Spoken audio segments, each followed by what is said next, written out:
बिना पढ़े साइन कर रही हो? एक बार पढ़ तो लो। मुन्ना भाई, अब इसमें पढ़ना क्या है? सब कुछ तो पता है, बस अब काम जल्दी से हो जाना चाहिए।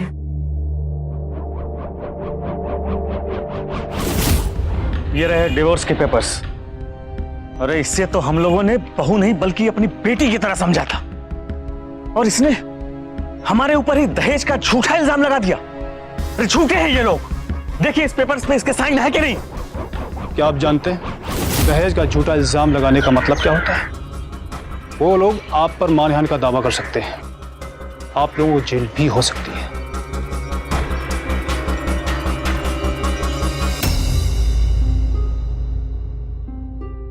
सद्भावना, प्यार, विश्वास और जिम्मेदारी की नींव पर खड़ा होता है शादी का रिश्ता।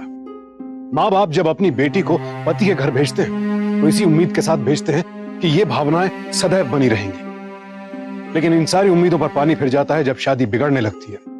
और दहेज एक ऐसी प्रथा है जिसने हमारे समाज में न जाने कितने घरों को बर्बाद किया है। और अफसोस की बात तो यह है कि दहेज का ये राक्षस आज भी कई घरों को तबाह कर रहा है। तो क्या आज की कहानी में भी ऐसा ही कुछ हुआ था, या फिर वाकई ये लड़की अपने पिता के साथ मिलकर सास ससुर पर झूठा इल्जाम लगा रही थी? क्या था सच? कौन था असली गुनहगार? आइए देखते हैं।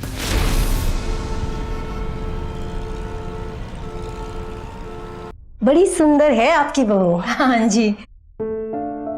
मम्मी जी, चाय। हाँ बेटा, यहाँ रख दो। अरे शादी के वक्त तो तू बड़ी सोहनी लगती थी, अब क्या हुआ तुझे? अरे बहन जी, अब इसमें इसका क्या कसूर है? देखिए ना, हमारा प्रतीक 1 साल से कनाडा में बैठा है। अब जिसका पति 1 साल से फॉरेन में हो, वो बेचारी पत्नी यहाँ दुखी तो होगी ना। अब देखिए ना बहन जी, प्रतीक बेचारा वहां से कितनी कोशिशें कर रहा है कि इसका वीजा जल्द से जल्द आ जाए, लेकिन पता नहीं क्यों इस बार वक्त थोड़ा ज्यादा ही लग रहा है। लेकिन देखिए हमारे लिए तो बहुत अच्छा है, क्योंकि रेशमा बिटिया हमारे साथ थोड़ा वक्त और गुजार पाएगी। और वैसे भी इसकी ट्रेनिंग चल रही है ना। किस चीज की ट्रेनिंग जी? वो क्या है ना कि जहाँ हमारा प्रतीक काम करता है ना, वहाँ पार्टी शार्टी थोड़ी ज्यादा चलती है, इसीलिए थोड़ा डांस क्लासेस, थोड़ी एटिकेट्स और हाँ, अंग्रेजी भी सीखना पड़ता है। आप तो अपनी बहू का बहुत ख्याल रखते हैं, सच में ऐसी ससुराल तो हिंदुस्तान में कहीं मिलेगी ही नहीं। देखिए बहन जी, हमारे यहाँ तो बहू को भी बेटी के रूप में देखा जाता है, और रेशमा तो हमारी बहू भी है और बेटी भी। अब देखिए ना, बातों बातों में ख्याल ही नहीं रहा, इसके डांस क्लास का टाइम हो गया है। रेशमा बेटा, तुम्हारी डांस क्लास का वक्त हो रहा है ना, जाओ तैयार हो जाओ। ठीक है, मैं भी चलती हूँ, मुझे भी घर में बहुत सारा काम है। अरे बेटा, थोड़ा मुस्कुरा लिया करो, इतनी अच्छी ससुराल मिली है तुम्हें। हाँ,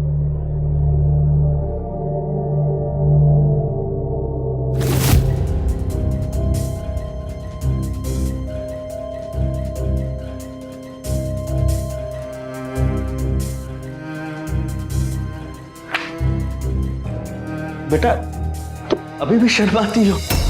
बेटा हम तो तुम्हारे माँ बाप जैसे हैं, अब हमसे क्या शर्माना। वैसे भी तुम्हें कनाडा में जाके हाई सोसाइटी में उठना बैठना है। हाँ जी, हाँ जी, सही में महंगाई का जमाना आ गया। अब यही देख लीजिए ना, रेशमा के डांस क्लासेस, अंग्रेजी क्लासेस की फीस, ये सब मिलाकर इतना खर्चा। नहीं जी, मैं कह नहीं रही हूँ, मैं तो बस।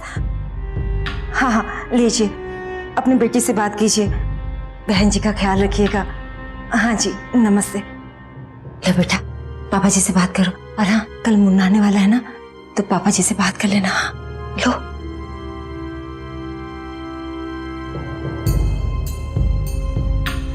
नमस्ते पापा। नमस्ते बेटा, कैसी चल रही हैं तुम्हारी क्लासेस? पापा मम्मी कैसी है? क्या कहा डॉक्टर ने? कीमोथेरेपी ठीक चल रही है ना? अरे बेटा, मम्मी की केमो बिल्कुल फर्स्ट क्लास चल रही है। अभी अभी दवाई खिलाई है, सो रही हैं। डॉक्टर ने कहा है कि 90% चांसेस है रिकवरी के। और हाँ बेटा, डॉक्टर ने कहा है कि इन्हें किसी भी तरह का कोई स्ट्रेस नहीं होना चाहिए।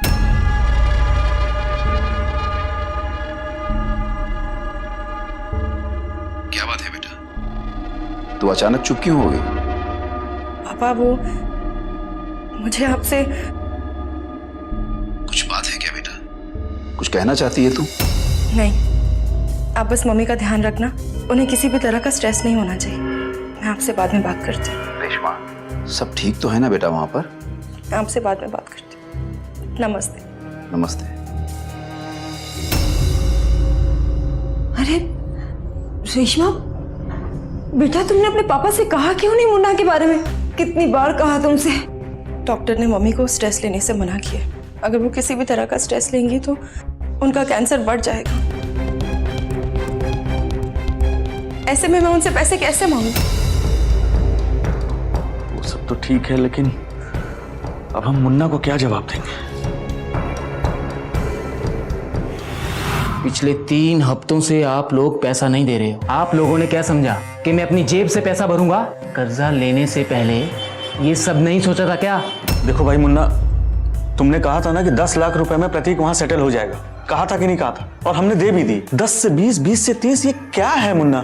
भाई हम लोग मिडिल क्लास लोग हैं। बड़ी मुश्किल से इसके गहने और इसके पिताजी ने जो भी बॉन्ड्स और म्यूचुअल फंड्स थे बेच के हमने जुगाड़ करके दे दिए। अब इस बारे में इनके पिताजी को भी खबर नहीं है। भाई अब जितना है उतना ही है बस।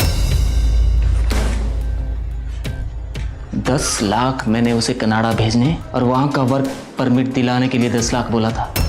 अब आप लोग चाहते हो कि प्रतीक को वहां का परमानेंट रेजिडेंसी स्टेटस भी मिल जाए, बहू भी वहां सेटल हो जाए, और ऊपर से आप लोग चाहते हो कि मैं उसके लिए बिजनेस लाइसेंस का भी इंतजाम करूं। तो ये सब तो फ्री में नहीं होगा ना। देखो अब और पैसे हम दे नहीं सकते। 22 लाख तो दे दिया ना हमने, अब इसमें जो कुछ भी बनता है आप बना दो। क्या कहा आपने?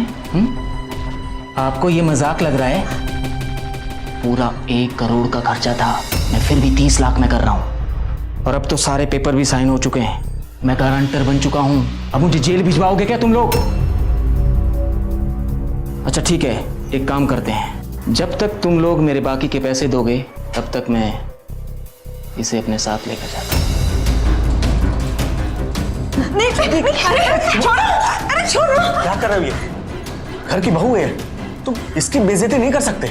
अरे वाह, इज्जत की बहुत फिक्र है आपको। हाँ, कान खोल कर सुन लो, अगर मुझे मेरे बाकी के 8 लाख नहीं मिले तो आपकी ये जो प्यारी सी बहू है ना, इसकी इज्जत को मिट्टी में मिला दूंगा।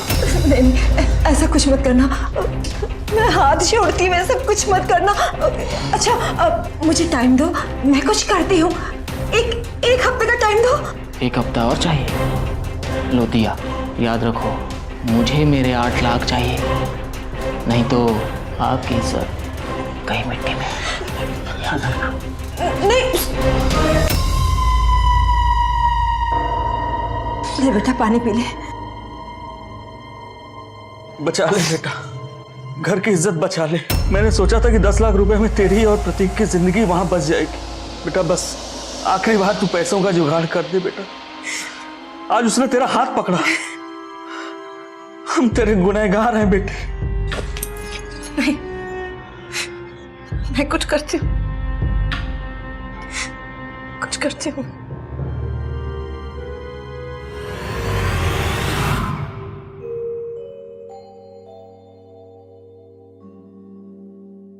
बेटा। हाँ ले ले, प्रतीक का फोन है। प्रतीक, मेरे वीजा को कितना टाइम लगेगा? बस थोड़ा टाइम और दे दो मुझे। अच्छा सुनो, सॉरी, मुन्ना की हरकतों के बारे में सुना मैंने। वो हमारी सिचुएशन का ना बहुत ही फायदा उठा रहा है। प्रतीक, इतने सारे पैसे मैं कहाँ से लाऊं?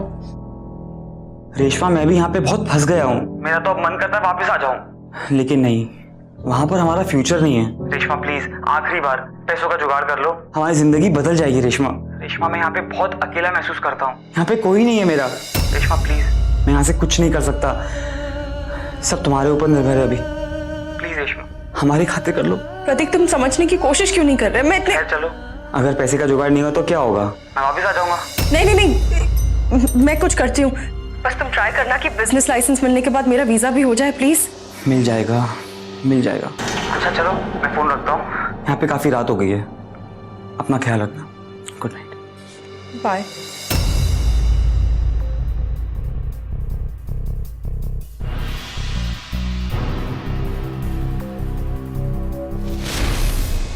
कितने दिनों के बाद आज तू आई है यहाँ। अब तो तू कनाडा चली जाएगी, पता नहीं अब तुझे वापस देख पाऊंगी कि नहीं।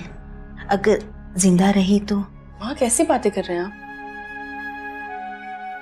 अच्छा ये बता, तू कौन से चीजों की ट्रेनिंग ले रही है? अंग्रेजी, डांस क्लास और कंप्यूटर की। हाँ बेटा बता, कुछ खास बात करनी है तुझे? वो पापा, मुझे आपसे बेटा ये पिछले 2 दिनों से हाँ पापा ना पापा ये आधी अधूरी बातें क्यों कर रही है तू? सब ठीक तो है ना वहां पर? जी सब ठीक है। तो फिर बात क्या है बेटा? पड़ोस में किसी की शादी है और मैं अपने गहने पहन के बहुत बोर हो गई हूँ। आप मुझे अपना वो डायमंड सेट देंगे? बेटा मेरे गहने तेरे ही तो है, और वैसे भी उसको रखकर मैं क्या करूंगी? तू बैंक के लॉकर से लेकर जरूर पहनना। लो जी, इतनी सी बात करने के लिए आपकी लाडली बेटी झिझक रही थी। ठीक है, तो मैं बैंक से निकाल दूंगी अभी। अरे बेटा इतनी जल्दी? अभी तो आई है ना तू। माँ थोड़ा जल्दी में हूँ, मैं वापस आऊंगी ना।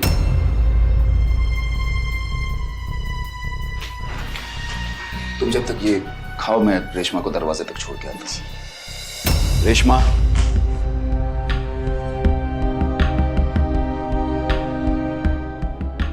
जी पापा। सब ठीक तो है ना बेटा? पापा बार बार एक ही सवाल क्यों पूछ रहे हैं? क्योंकि बेटा श्राद्ध का महीना है, इस समय भला किसकी शादी हो सकती है? वो हमारे पड़ोस में ही रहते हैं, उन्हें भी कनाडा जाना है ना, इसीलिए श्राद्ध में शादी कर रहे हैं ताकि वीजा जल्दी मिल जाए। अच्छा, शादी करते ही वीजा मिल जाएगा? जी। तो फिर तुझे अब तक क्यों नहीं मिला? तुझे तो 1 साल से ज्यादा हो गया है ना शादी किया। मिल जाएगा ना पापा। वो प्रतीक को बिजनेस लाइसेंस मिलते ही वो वाइफ को ना वीजा मिलने में थोड़ा टाइम लगता है। मैं चलती हूँ, मैं बाद में मिलती हूँ आपसे।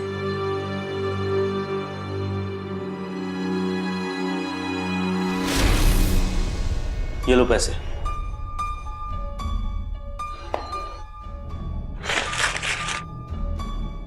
इसको मिलाकर पूरे 30 लाख हो गए।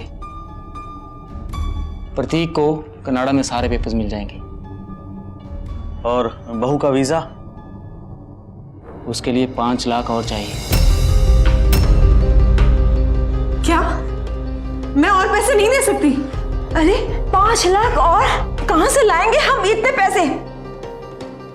तुमने तो कहा था कि 30 लाख से सब कुछ हो जाएगा। अब थोड़ा बहुत ऊपर नीचे तो होगा ना। वहां की सरकार और यहाँ की सरकार दोनों को खिलाने में कम से कम 8 लाख खर्चा हो गया है मेरा। मुन्ना, हम इतने पैसे कहाँ से लाएंगे? पहले ही बहू ने अपनी माँ के गहने गिरवी रख के 8 लाख का इंतजाम किया है। बस 5 लाख और। अब आप लोग डिसाइड कर लो कि इसको वहां जाना है कि नहीं। मैं 23 तारीख को वापस आऊंगा, तब तक पैसों का इंतजाम करके रखना। प्रतीक को लाइसेंस नहीं मिलेगा ना? चलेगा, वो कोई जॉब कर लेगा। आप बस मेरा वीजा बना दीजिए, मेरे पास और पैसे नहीं है। अरे रेशमा बेटी तू क्या कह रही है? मम्मी जी आप समझ क्यों नहीं रही हैं? ये लाइसेंस के नाम पे हमसे पैसे लेते जा रहे हैं। हाँ, मेरे पास और पैसा नहीं है, आप बस मेरा वीजा बना दीजिए। आप अपने आप को समझती क्या है? हाँ, आज आप कहती हैं आपको बिजनेस लाइसेंस चाहिए और कल कहती हैं नहीं नहीं आपको बिजनेस लाइसेंस नहीं चाहिए। राशन की दुकान में खड़े होकर दाल चावल खरीद रही हैं क्या? चल मुन्ना, उस बेचारे को कुछ मालूम नहीं है। चल बाहर चल, समझाओ इसको। मैं समझाता हूँ। मम्मी जी इतने सारे पैसे कहाँ से लाऊं मैं? रेशमा बेटा 5 लाख के लिए तू चाहती है कि प्रतीक बिजनेस ना करके जॉब करे? ये कैसे विचार है तेरे? अरे कनाडा में रहने से फायदा तेरा होगा, हमारा नहीं।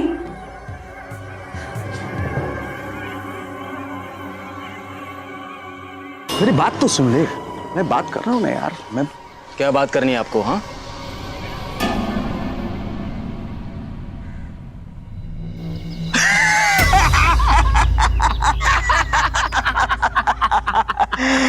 एक मिनट रुकिए।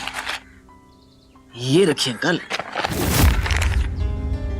अच्छा सुन, बाकी के पैसे प्रतीक को दे देना और हाँ अपना कमीशन भी रख लेना। लगता है यार अब आगे वाले 5 जो मिलने हैं ना, बहुत मुश्किल से मिलने वाले हैं। जब इतने पैसे खींच लिए हैं तो बाकी के 5 लाख भी खींच लेंगे। और आप देख लेना अंकल, अब की बार हम 20 लाख और खींचेंगे। सीधी उंगली से नहीं तो उंगली टेढ़ी करके तो जरूर। मुन्ना, उंगली तो हमेशा अपनी टेढ़ी ही रहती है।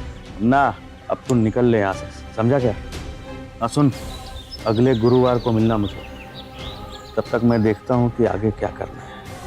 चल ठीक है।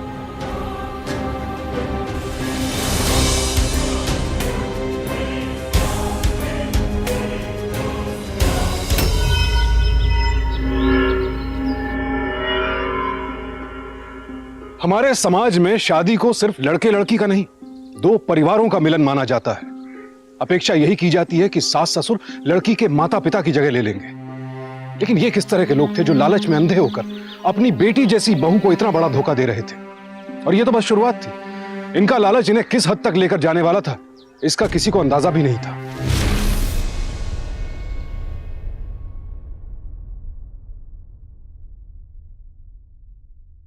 बेटा, बेटा लगता है हमने तुमको डरा दिया। लगता है बहुत गहरी सोच में हो तुम। नहीं, कुछ नहीं। बेटा वो दरअसल बात यह है कि मुन्ना परसों आने वाला है। पैसों का इंतजाम अभी तक हो नहीं पाया है। वो अगर तुम पैसे नहीं ला पाई तो कोई बात नहीं बेटा, वो एक उपाय है। मैं और तुम कल दिल्ली जाएंगे भाई साहब के पास, उनके पैर पकड़ेंगे और पैसे लेके आएंगे, ठीक है? क्या कह रहे भाई साहब के पास? अरे उनके साथ तो 20 साल से हमारा कोई संबंध ही नहीं। उन्होंने हमारी बेइज्जती भी की है, उनसे पैसे लेंगे? नहीं नहीं। अरे निर्मला, तुम समझती क्यों नहीं हो? बच्चों के लिए इतना तो करना पड़ेगा ना। देखो कल सुबह दिल्ली जाएंगे बस। बेटा तुम चिंता मत करो। हाँ,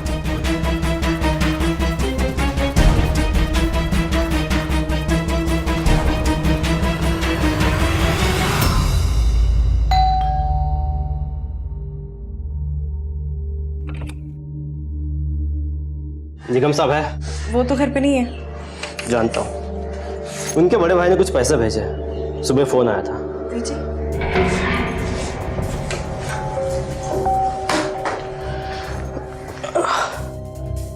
गिन लीजिए।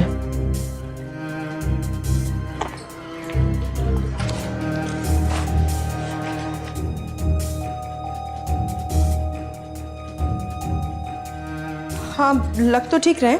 मैं डैडी जी को बता दूंगी।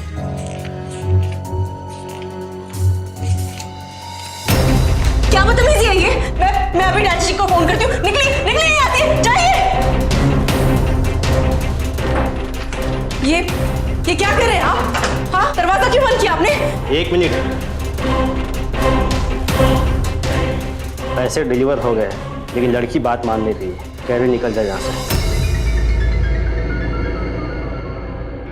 क्या कर रहे हैं आप? उधर ही रुकिए, पास में आना। रुकिए वहीं पे। बात कर। हेलो, मेरी बात ध्यान से सुन। आजकल मार्केट में बिना ब्याज के लोन देने वाले नहीं मिलते हैं। मैंने और तेरे ससुर ने बड़ी मुश्किल से इसको बनाया है, तो अब तू अपने हिसाब से इसका ब्याज चुकता कर दे, बाकी मैं सब संभालूंगा। ये ले, अपने ससुर से बात कर।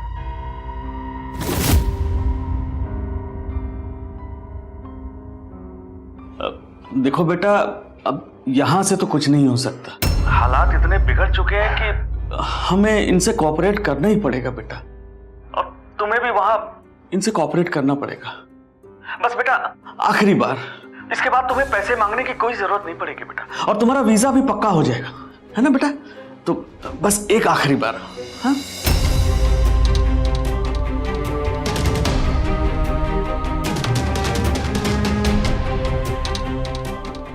हटो। मैं चलाऊंगी, मैं बहुत जोर से चलाऊंगी। क्या कर रहे हैं? जाइए, मैं चलाऊंगी। बात बता दो। हाँ, हटो हटो यहाँ से, मुझे जाने दो। हाँ, हटो हटो, जाने दो, हटो।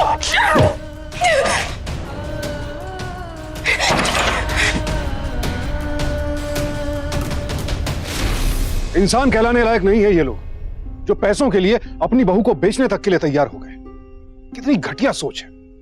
कहां पहुंच गया हमारा ये समाज, जहां पीड़ित की खामोशी का फायदा उठाकर उसका और ज्यादा शोषण किया जाता है। दुख होता है ये देखकर कि हमारे यहाँ दहेज के मामलों में कई बार औरतों का शारीरिक और यौन संबंधी उत्पीड़न भी होता है, और समाज के डर से ऐसी महिलाएं सारे अत्याचार चुपचाप सह लेती है। तो क्या रेशमा भी ऐसी महिलाओं में से थी? नहीं, रेशमा चुप बैठने वालों में से नहीं थी, वो सच और इंसाफ का साथ देने वालों में से थी।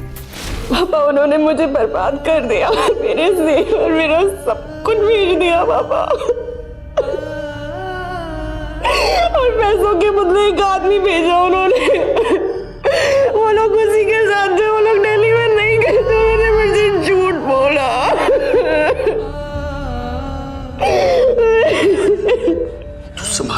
बेटा, इधर बैठ।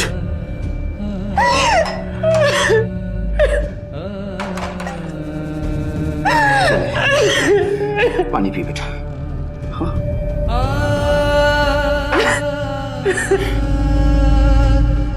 एक साल तक इतना सब कुछ तू सहती रही, तुझे मुझे ये पहले ही बताना चाहिए। पापा मेरे को लगा सब कुछ ठीक हो जाएगा पापा।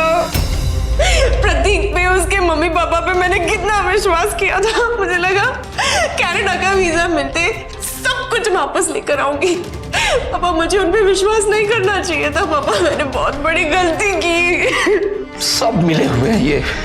मेरे बच्चे, तुझे बहुत पहले बताना चाहिए था मुझे। तू क्यों चुप रही इतने दिनों? क्यों नहीं? पापा मैं कैसे बताती? डॉक्टर ने मम्मी को स्ट्रेस लेने से मना किया था ना। अगर मैं उन्हें ये टेंशन देती तो उनका कैंसर बढ़ नहीं जाता। और आपके ऊपर इतनी जिम्मेदारी है, मैं आपको टेंशन कैसे देती? मम्मी को कुछ हो जाता तो। कुछ नहीं होगा तेरी माँ को।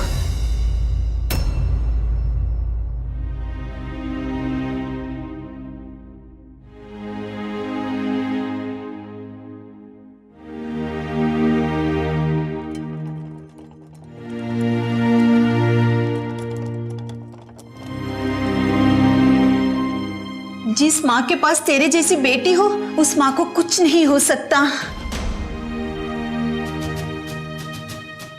आइंदा से हमसे कुछ भी छिपाने की बेवकूफी मत करना। हमारी जिंदगी तो कट चुकी है, लेकिन तेरी जिंदगी तो अभी शुरू हुई है। और तुझे इस तरह हम घुट घुट के जीते हुए नहीं देख सकते। जिसने भी तेरे साथ ये किया है ना, उसको सजा मिलनी ही चाहिए। हाँ जी बोलिए, क्या बात है? आपको हमारे साथ थाने चलना पड़ेगा। क्यों, क्या हो गया है? आपकी बहू ने आपके ऊपर दहेज का इल्जाम लगाया है, इसलिए आप लोगों को गिरफ्तार किया जाए। हमारी बहू कहाँ है? कौन ये झुकी, मक्कार और गिरी हुई लड़की। जबान संभाल के बात कीजिए निर्मला जी। जबान तो आप संभालिए।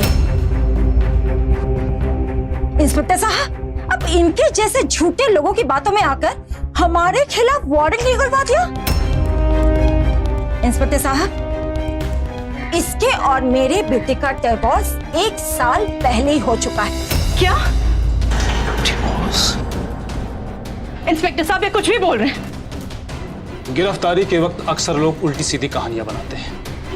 आप लोग हमारे साथ पुलिस स्टेशन चलिए और वहीं चलकर अपनी कहानी सुनिए। एक मिनट, पहले आप अपनी आंखों से देख तो लीजिए कि ये कितने बड़े झूठे लोग हैं। आप जाइए ना और डिवोर्स पेपर लेकर आइए। इंस्पेक्टर साहब, शादी के बाद से ये हमारे घर एडजस्ट नहीं कर पा रही और तब से ये डिवोर्स मांग रही थी। हमने इसे लाख मनाने की कोशिश की, लाख समझाने की कोशिश की, पर ये मानी ही नहीं। आखिर इसने मेरे बेटे को पहला फुसलाकर डिवोर्स कराने के लिए मना ही दिया।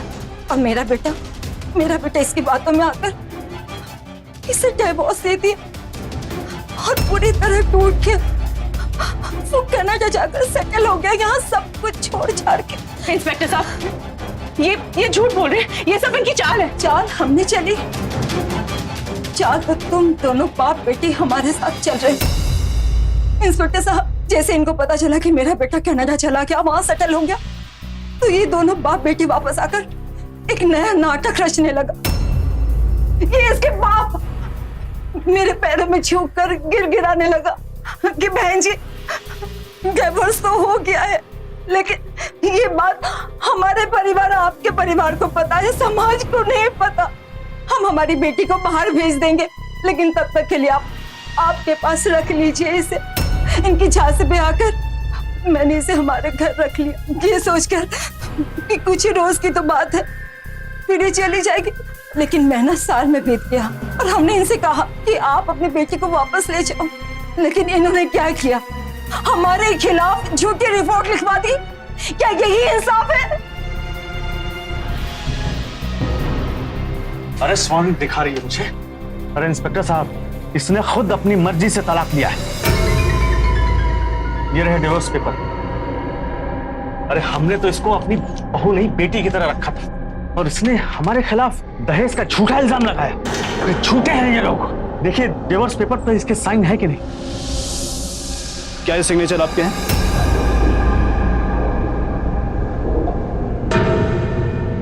क्या ये सिग्नेचर आपके हैं? हाँ, लेकिन मैंने ये साइन नहीं किया। क्या आप लोग जानते हैं कि दहेज जैसा झूठा इल्जाम लगाने का मतलब क्या होता है? आप लोगों ने झूठी रिपोर्ट क्यों लिखवाई? इंस्पेक्टर साहब, ये लोग झूठ बोल रहे हैं। मैंने किसी डिवोर्स पेपर्स पे साइन नहीं किया है। मैं और मेरे पति अभी भी शादीशुदा हैं। ये डॉक्यूमेंट्स फर्जी हैं। लेकिन मुझे तो ये कागज फर्जी नहीं लगते। बिना पढ़े साइन कर रही हो, कम से कम पढ़ तो लो। मुन्ना भाई, इसमें पढ़ना क्या है? सब कुछ तो पता है, बस ये काम जल्दी से हो जाना चाहिए। इंस्पेक्टर साहब, मुन्ना आया था घर पे, वो कनाडा के वीजा पेपर्स पे साइन लिए थे उसने। मुझे लगता है इन लोगों ने ना पेपर्स चेंज कर दिए थे। अच्छा, तो उस चक्कर में आपने साइन कर दिया। और पेपर पर साइन करते वक्त आप उसे पढ़ते नहीं थे क्या? मैंने पेपर्स पढ़े थे, लेकिन मैंने हर एक पेपर को ध्यान से थोड़ी देखा था। इंस्पेक्टर साहब, भला आप ही सोचिए कि इस तरह के पेपर पर मेरी बेटी साइन क्यों करेगी? वो क्यों तलाक चाहेगी? इन लोगों ने जानबूझकर उससे इन पेपर्स पर साइन ली होगी, जबरदस्ती की होगी उसके साथ। इंस्पेक्टर साहब, हम लोग ऐसे नहीं हैं, ऐसा नहीं कर सकते हम लोग। चलिए मान लेते हैं कि ये लोग चालाकी के साथ आपकी बेटी की सिग्नेचर करवा लें, लेकिन क्या यह बात आप कोर्ट में साबित कर सकते हैं? और जब तक आप ये बात कोर्ट में साबित नहीं कर सकते, इसे डिवोर्स ही माना जाएगा और आपकी कंप्लेंट गैर कानूनी मानी जाएगी। हम इन्हें गिरफ्तार नहीं कर सकते। और अगर ये लोग चाहें तो आपके ऊपर मानहानि का मुकदमा भी दर्ज कर सकते हैं। बेहतर यही होगा कि आप अपनी कंप्लेंट वापस ले लीजिए।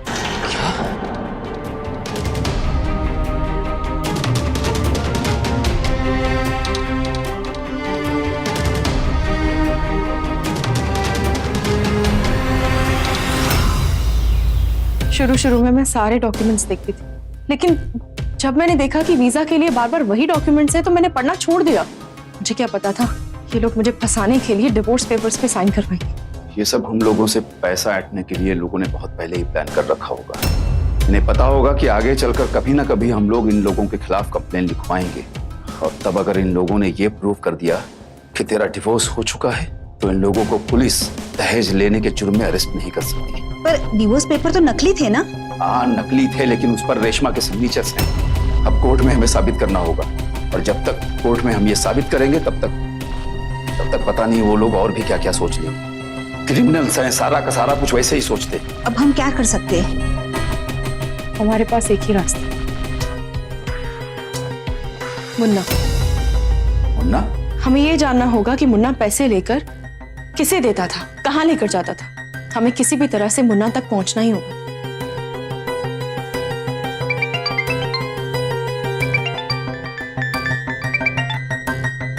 हेलो जी? हाँ, लेकिन हम क्यों? अरे लेकिन ठीक है, मैं आता हूं।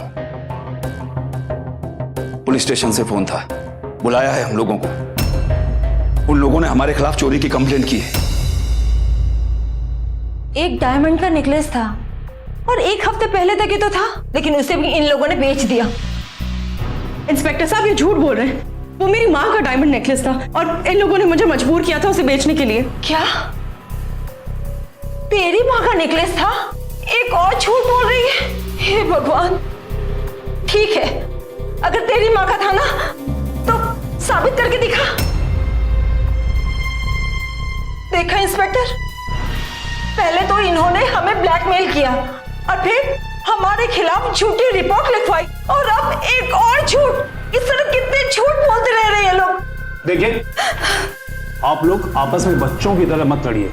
अब एक दूसरे के ऊपर आरोप लगाने से पहले आप लोग क्यों नहीं आपस में बैठकर इस मामले को सुलझा लेते? अगर कोई हल नहीं निकलता है तो फिर एफआईआर दर्ज करवा दीजिएगा। हम भी तो वही चाहते हैं इंस्पेक्टर साहब। अगर आप भी यही चाहते थे तो मुझे फोन कर सकते थे। ये पुलिस स्टेशन का नाटक करने की क्या जरूरत थी? चलिए आइए, कीजिए बात, क्या करनी है, आइए बाहर। देखिए, बात सीधी सी है, और हम अगर चाहते ना तो आप लोगों के ऊपर मानहानि का मुकदमा ठोक सकते थे, लेकिन हमें तो सिर्फ अपने पैसों से मतलब है। वो आखिरी के 5 लाख रुपए दे दीजिए और बात खत्म हो जाएगी, और 1 आध महीने की तो बात है ना। और अगर नहीं दिया तो अब अगर नहीं दिया तो पुलिस और कोर्ट कचहरी के चक्कर काटते रहेंगे। देखिए शर्मा जी, 1 महीने में प्रतीक का लाइसेंस आ जाएगा और फिर उसके बाद आप लोगों को पैसे देने की कोई जरूरत नहीं पड़ेगी। और फिर आप तो जानते हैं कि कोर्ट कचहरी और पुलिस के चक्कर में कितना पैसा बर्बाद हो जाता है, सालों लग जाते हैं केस चलते। और आप लोग इज्जतदार लोग हैं और आपकी वाइफ भी कैंसर के पेशेंट है, उनकी ट्रीटमेंट में भी काफी पैसे लगेंगे। मेरी बात मानिए, मैं 24 घंटे का टाइम दे रहा हूं आपको, वरना फिर परसों इसी पुलिस स्टेशन में मिलेंगे।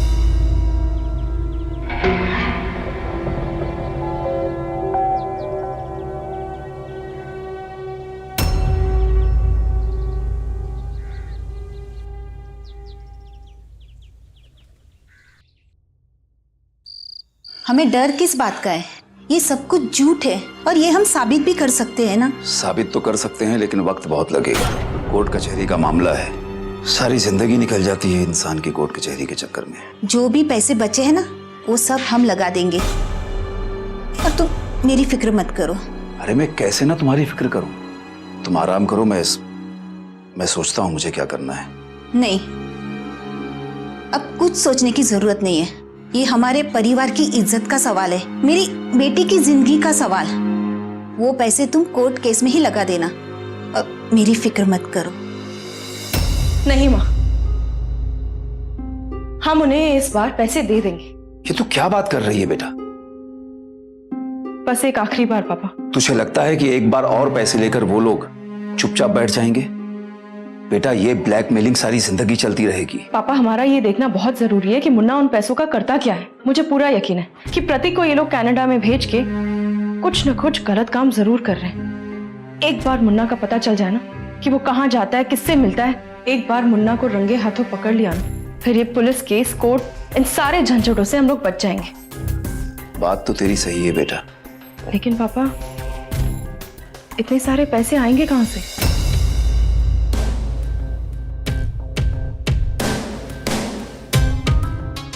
पैसों की चिंता मत कर बेटा, कुछ पैसे हैं अकाउंट में, एक एफडी भी है और कुछ ज्वेलरी। कुल मिला के बेटा ये 3 लाख के करीब तो हो ही जाएंगे। पापा, वो माँ के इलाज के लिए हैं। बेटा, हमने हमारी जिंदगी जी ली है और अगर मैं अपनी बच्ची की जिंदगी तबाह होते हुए देखकर भी कुछ ना कर पाऊं तो ये जीना भी कोई जीना है क्या? और तू फिक्र मत कर, सच्चाई हमारे साथ है। हाँ बेटा, तू बिल्कुल चिंता मत कर। मैं कल ही तेरे ससुराल जाऊंगा और ये रुपए उन्हें देकर आऊंगा और ये भी देखूंगा कि ये मुन्ना कौन है। पापा, मैं भी आपके साथ चलूंगी। नहीं बेटा, तूने बहुत कुछ सह लिया और हिम्मत भी खूब दिखाई है। अब जो भी करना है वो मुझे करना है।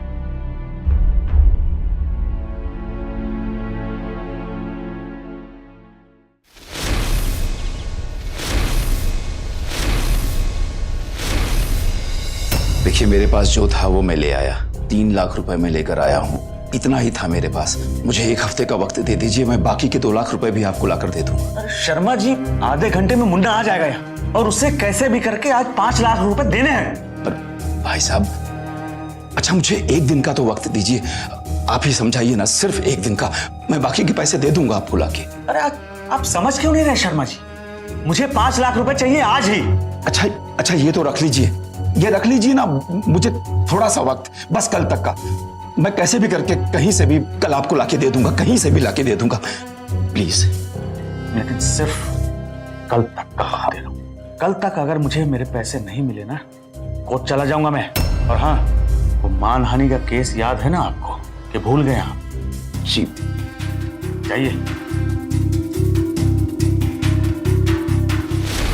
अरे बेटा, अभी तो आया है वो, जैसा तूने बताया था वही है। छोटी सी हाइट और दुबला पतला सा, रंग थोड़ा गोरा और ब्लैक कलर की बाइक है बेटा उसकी। हाँ पापा, वही है। हाँ, अच्छा सुन बेटा, मम्मी की दोपहर की दवाई दे देना। हाँ पापा, दवाई दे दी मैंने, लेकिन आप थोड़ा संभाल के। वो लोग बहुत खतरनाक हैं और आप अकेले हो। ऐसा कुछ मत करना जैसे आपकी जान को खतरा हो। बेटा, मैं अकेला कहाँ हूँ, हम सब एक साथ ही तो हैं। तू चिंता मत कर, मुझे पता है क्या करना है। जरूरत पड़ी तो मैं पुलिस को बुला लूंगा, ठीक है? और हाँ बेटा, वो बाहर निकल आया है, मैं बाद में फोन करता हूँ तुझे, ठीक है? चल बेटा।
अरे अरे अरे छोड़ो मुझे।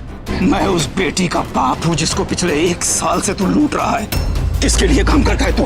किसको रुपए ले जाकर देता था तू? और वो बुरके वाली औरत कौन है? कौन है वो? अरे छोड़ो मुझे। कौन है वो? अरे मुझे नहीं पता। तूने मेरी बेटी को बहुत सताया है, बहुत सताया है। मैं तुझे जान से मार दूंगा, जान से मार दूंगा मैं तुझे। आदमी भेजा था ना तूने, पैसे देकर आदमी भेजा था ना? क्या सोच कर भेजा था कि उसका दुनिया में कोई नहीं है? अरे मुझे कुछ नहीं पता। मैं तो बस एक मिडलमैन हूँ। मिडलमैन है तू? तुझे कुछ नहीं पता है? बताता हूँ, सब कुछ बताता हूँ। मैं तो हर्षवर्धन जी से पैसे लेकर शमीम भाई को पहुंचा देता था। कौन है शमीम भाई? शमीम भाई कनाडा के लिए वीजा निकालने का काम करते हैं। फिर वहाँ पे सेटल करने के लिए वीजा, लाइसेंस, जल्दी बोल। हर प्रकार के डॉक्यूमेंट्स बनाने का काम करते हैं। मिडलमैन है तू? मिडलमैन। मिडलमैन है तू? मिडलमैन है तू? फोन निकाल, फोन निकाल, फोन निकाल। अपने शमीम भाई को फोन लगा और बोल दिल्ली की पार्टी है, उन्हें बहुत सारे वीजास चाहिए और बिजनेस डॉक्यूमेंट्स भी। लगाता हूँ। लगाना, जल्दी जल्दी लगा। और सुन, फोन लगाने से पहले एक बात सुन ले, बहुत ही आराम से बात करना। शक नहीं होना चाहिए उसे किसी भी तरह का, वरना यही तुझे मैं जान से मार डालूंगा। लगा रहा हूँ सर। लग गया सर। लग गया। सलाम वालेकुम शमीम भाई। मुन्ना, शमीम भाई अपने को ना दिल्ली की बहुत बड़ी पार्टी मिली है। शमीम भाई 50 वीजा और पेपर्स चाहिए। शमीम भाई बहुत थोड़ा अर्जेंट है। शमीम भाई हाँ मैं जानता हूँ ना उसको, मैं जानता हूँ। और शमीम भाई आज मिल सकती है क्या? हाँ ठीक है, भेजता हूँ शमीम भाई, भेजता हूँ। हाँ, अरे तेरे ये क्या कर रहे हैं आप? क्या कर रहे हैं? मैं बताता हूँ क्या कर रहे हैं। बस कीजिए।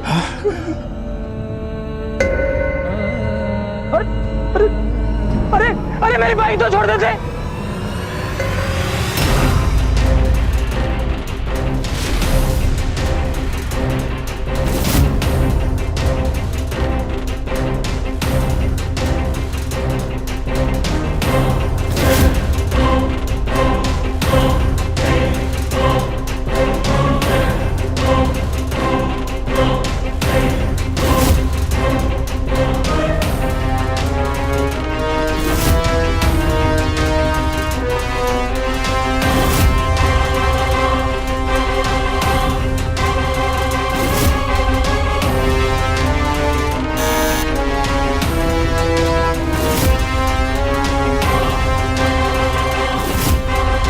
हाँ जी, किसने भेजा?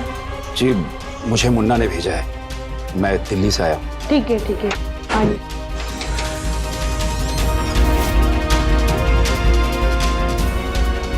ये नंबर इस वक्त व्यस्त है, कृपया थोड़ी देर बाद डायल करें। हाँ जी, मैं देख रहा हूँ आपके एप्लीकेंट के पेपर्स पर।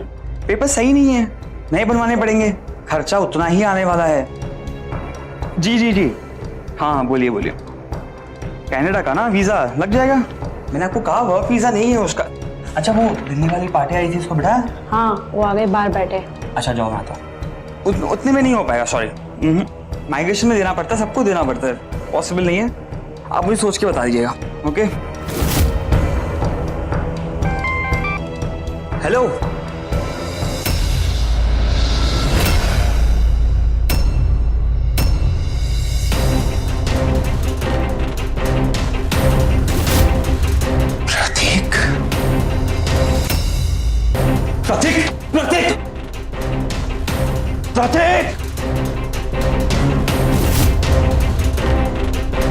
प्रतीक रुक जाओ।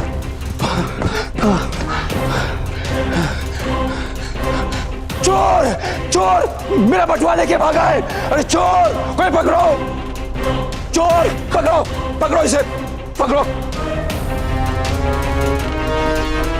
तूने मेरी बेटी की जिंदगी बर्बाद कर दी। क्या नाम है तेरा, शमीम या प्रतीक? बोल। प्रतीक। बता, सच्चाई क्या है?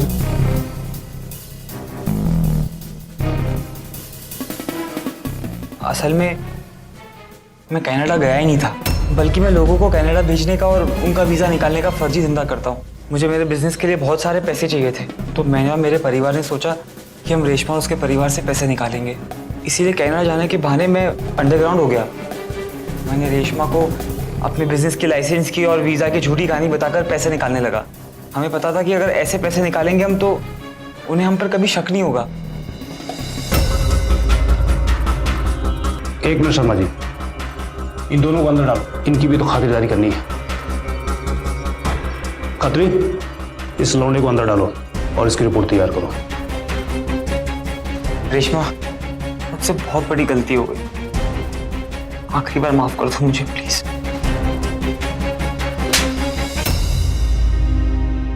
हर बार आखिरी बार नहीं होता।